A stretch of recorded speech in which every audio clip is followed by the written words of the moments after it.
Ja, wel naar mijn gevoel iets te lang moeten wachten, maar nu sta ik er weer en prima gevoel zo.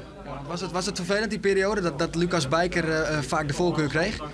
Ja, tuurlijk is dat vervelend, want als voetballer wil je altijd spelen.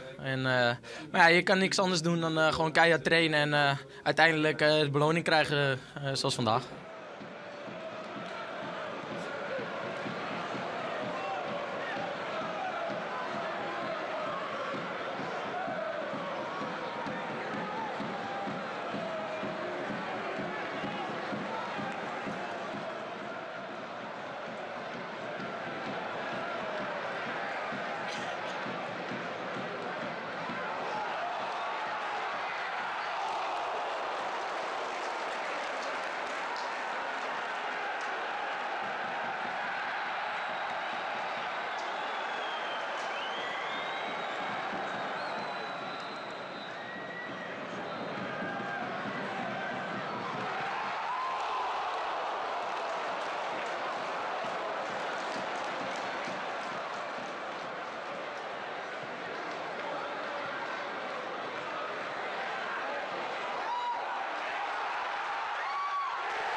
Rondom die 1-0 zag je de wedstrijd een beetje kenteren. We gingen wat meer druk zetten met Erik of met Tim vanuit het middenveld.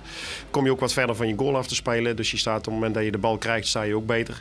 Ja, en dan kom je ook beter aan het voetballen toe. En na die 1-0 creëer je ook de ene kans naar de andere kans. En dan kan het ook zomaar 2-3-0 staan.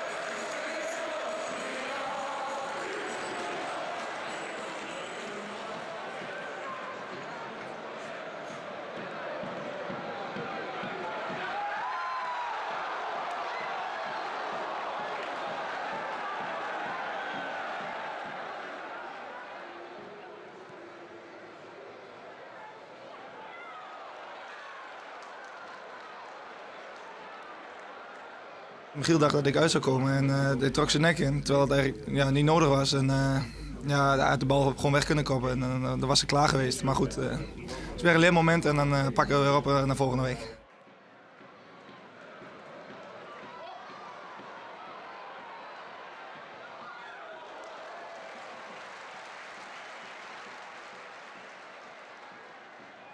Dit is prima. Dit was ook de doelstelling voor deze wedstrijd. We zijn absoluut niet met de periode bezig geweest. We zijn puur bezig geweest met een directe concurrent om die in winst om te zetten. Om zodoende in de bovenste regionen je te nestelen. En daar hebben de andere ploegen, waar we niet te veel naar moeten kijken, hebben daar een klein beetje bij geholpen. Door zelf alert te zijn en de punten te pakken en hun wat punten te verspelen. Nou, dat is prima. Nu is het zaak om dit uit te bouwen en vast te houden.